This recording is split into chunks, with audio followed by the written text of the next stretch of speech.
Hello दोस्तों, तो आपका इस 8th वाले ग्रेविटेशन के लेक्चर में स्वागत है।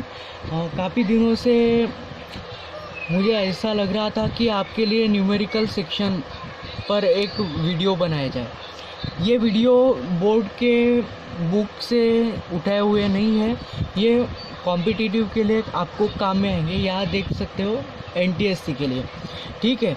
आपको अगर NTSC का प्रिपरेशन करना हो तो इस वीडियो को देखना ही होगा। मतलब ये देखोगे तो मैं गारंटी के साथ कहता हूँ छोटे बड़े कुछ भी क्वेश्चन आए तो निकल जाएंगे, ठीक है। न्यूमेरिकल के बाद न्यूमेरिकल के बारे में बोल रहा हूँ मैं। तो न्यूमेरिकल को आपको सॉल्व करने के लिए फोर्स का फार्मूला वगैरह याद होना चाहिए। तो आपको पता ही है universal law m1 m2 upon r²। और आपको एक बात पता है कि फोर्स ये डायरेक्टली प्रोपोर्शनल होता है product of masses of bodies and inversely proportional to the square of distance between them. Okay, तो साथ ही साथ आपकी थ्योरी भी रिवाइज हो रही है। ये क्वेश्चंस आपको NTSC के लिए काम आने वाले ही है, पक्का है। अगर आप NTSC की प्रिपरेशन कर रहे हो तो इन क्वेश्चंस को अच्छी तरह करके जाइए, ठीक है। तो आपको और एक फार्मूला पता होगा, फोर्स इक्वल टू mg, और ये वेट के इक्वल भी होता है, ठीक है दोस्तों। सेंटीमीटर फोर्स का फार्मूला आपको याद है mv² अपॉन r, ठीक है दोस्तों। और इनकी वैल्यू फिलहाल मैं अभी सब्स्टिट्यूट नहीं कर रहा हूँ, तो ये फार्मूले आपको याद रखना होगा। तो अब हम अपने क्वेश्चन की तरफ मुड़ते हैं। क्वेश्चन आपको इस साइड में मिल जाएगा, मैं यहाँ आंसर का इसका सॉल्यूशन देता हूँ, ठीक है। तो अब हम पहले क्वेश्चन की तरफ मुड़ते हैं। तो पहला क्वेश्चन ऐसा है कि ऑर्बिट ऑफ प्लैनेट, मतलब प्लैनेट की ऑर्बिट कैसी है।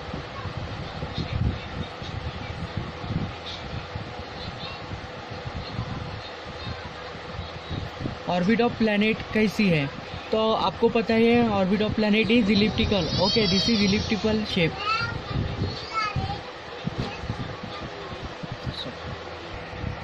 तो दूसरा क्वेश्चन ऐसा है कि बिल्कुल आसान क्वेश्चन है, ऐसे क्वेश्चन NTSC में पूछे नहीं जाते, फिर भी मैं बता रहा हूँ।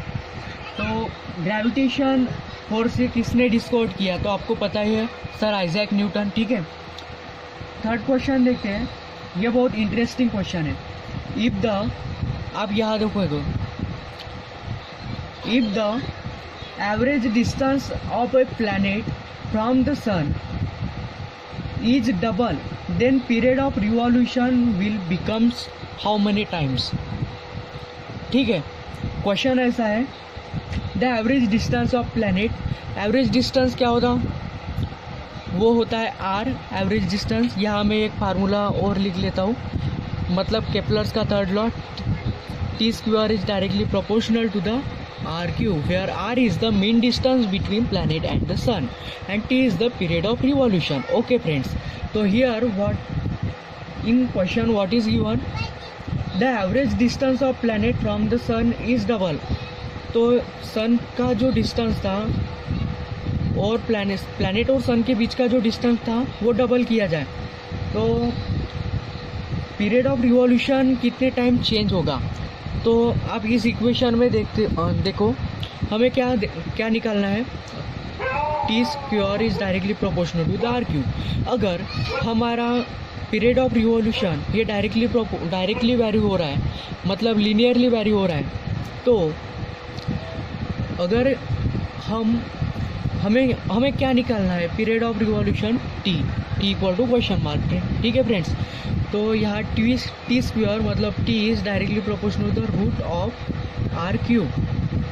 Of the r³। Okay friends, ये r³ के रूट के बराबर होगा। तो इसकी वैल्यू क्या बताई गई है, डबल कहा गया है। तो हम क्या रखते हैं, इसकी वैल्यू 2 रखते हैं। 2 is directly proportional to the 2 का क्यूब मतलब r इक्वल टू 2 रखते हैं, ठीक है। हालांकि इस क्वेश्चन को ऐसा सॉल्व नहीं करना चाहिए था, ठीक है, लेकिन हमें आसानी से आंसर लाने के लिए ऐसा ही सॉल्व करना अच्छा होता है। तो इसकी वैल्यू क्या होता है, 2 का क्यूब क्या होता है, 2 इंटू 2 इंटू 2, 2 टू ज़ा 4 एंड 4 टू ज़ा 8, तो इसके बराबर आता है। तो मतलब आप यहाँ देख रहे हो कि ऑप्शन नंबर 4 करेक्ट है, ठीक है। अब अगले क्वेश्चन की तरफ मुड़ते हैं। तो फ्रेंड्स अब हम अगले क्वेश्चन की तरफ मुड़ते हैं। बिल्कुल आसान क्वेश्चन है। क्वेश्चन में क्या लिखा है देखिए, यहाँ देखिए, द मास ऑफ 2 बॉडी और 2 object each is doubled and distance between them is also doubled, then gravitational force between 2 object will be, कितने टाइम्स होगा, ऐसा क्वेश्चन है, ठीक है। तो सबसे पहले हम फोर्स के बारे में देख रहे हैं। तो हमें पता है कि यूनिवर्सल ग्रेविटेशनल फोर्स की डेफिनेशन है, force is directly proportional to the m1 into m2 and force is inversely proportional to the square of distance between them, okay. तो कंडीशन ऐसी दी गई है कि अगर हम ईच ऑब्जेक्ट का, इस क्वेश्चन में आपको ईच इस वर्ड पे फोकस करना होगा, ठीक है दोस्तों। तो क्या कहा गया है, force F is directly proportional to the product of masses. अगर हम ईच ऑब्जेक्ट का मास 2 से बढ़ा रहे हैं, मतलब क्या कर रहे हैं, इस m1 को 2 से मल्टीप्लाई करना है और m2 को 2 से मल्टीप्लाई करना है। ये m1 और ये m2, उसको 2 से मल्टीप्लाई करना है और इस डिस्टेंस को भी इंटू 2 करना है, ठीक है दोस्तों। तो हमारा फार्मूला कैसा होता है, फोर्स इक्वल टू, फोर्स का फार्मूला होगा हमारा G m1 m2 upon d square, ठीक है दोस्तों। और अगर हम इसको F1 कहते हैं, इसे भी F1 कहते हैं। तो अभी हम ये सिंपल हमारा फोर्स का फार्मूला है। और जब हमने कंडीशन लगाई कि मास का, ईच बॉडी का मास डबल किया जाए, तो ईच बॉडी का कहा गया है, तो हमने m1 का मतलब बॉडी m1 का भी डबल कर दिया है और m2 का भी मास डबल कर दिया है और हमारा डिस्टेंस भी डबल हो गया है।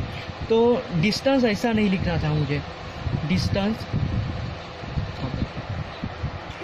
अगर हम इस इक्वेशन को और इस इक्वेशन को, मतलब इन दोनों फार्मूले को कंपेयर करते हैं, तो कंपेयर करने से क्या होगा, ये G कट जाएगा, ये भी G कट जाएगा, ये m1 और m2 भी कट जाएगा, m1 और m2 भी कट जाएगा, ये d स्क्वायर, यहाँ से d स्क्वायर, यहाँ देखिए d स्क्वायर भी कट जाएगा, ये d स्क्वायर और d स्क्वायर कट जाएगा और 2 का स्क्वायर रह जाएगा, ठीक है, 2 का स्क्वायर रह जाएगा। तो 2 का स्क्वायर क्या होता है, अब ये f1 upon F, it is equal to the 4/4, ठीक है। तो F1 it is equal to the 1 times F, मतलब इसका वैल्यू 1 आ जाएगा, ठीक है दोस्तों। तो आपको ऑप्शन कौन सा दिख रहा है, बिल्कुल आसानी से आपने देख लिया है, ऑप्शन नंबर 2 करेक्ट है, ठीक है दोस्तों। तो अब हम अगला क्वेश्चन देखने वाले हैं। तो क्वेश्चन में क्या गिवन है, an object of mass 0.2 kg, क्या बोल रहे हैं, मास इक्वल टू 0.2 kg, ठीक है दोस्तों। फिर दूसरा है, moving in circular orbit of radius equal to 1 metre given है क्वेश्चन में, और सेम उसकी स्पीड क्या है, स्पीड कांस्टेंट स्पीड से मूव कर रहा है और स्पीड है v, it is equal to 5 metre per second, okay दोस्तों। तो अब हमें सेंट्रीपिटल फोर्स कैलकुलेट करना है, सेंट्रीपिटल फोर्स, शॉर्ट में centripetal force equal to question mark. आपको फार्मूला पता है, mv²/r, force equal to mv²/r। तो आपको गिवन क्या है, m है, r है, v है, तो आपको सेंट्रीपिटल फोर्स ही निकालना है, F it is equal to the mv²/r। m की वैल्यू क्या है, 0.2 इंटू स्पीड का क्या है, स्पीड है 5 मीटर पर सेकंड, तो ये v का स्क्वायर है, तो 5 का स्क्वायर अपॉन डिस्टेंस तो 1 मीटर है। अब आपको सिंपली कैलकुलेट करना है, तो 0.2 क्या होता है, 0.2 simply it is equal to the 1/5। Okay दोस्तों,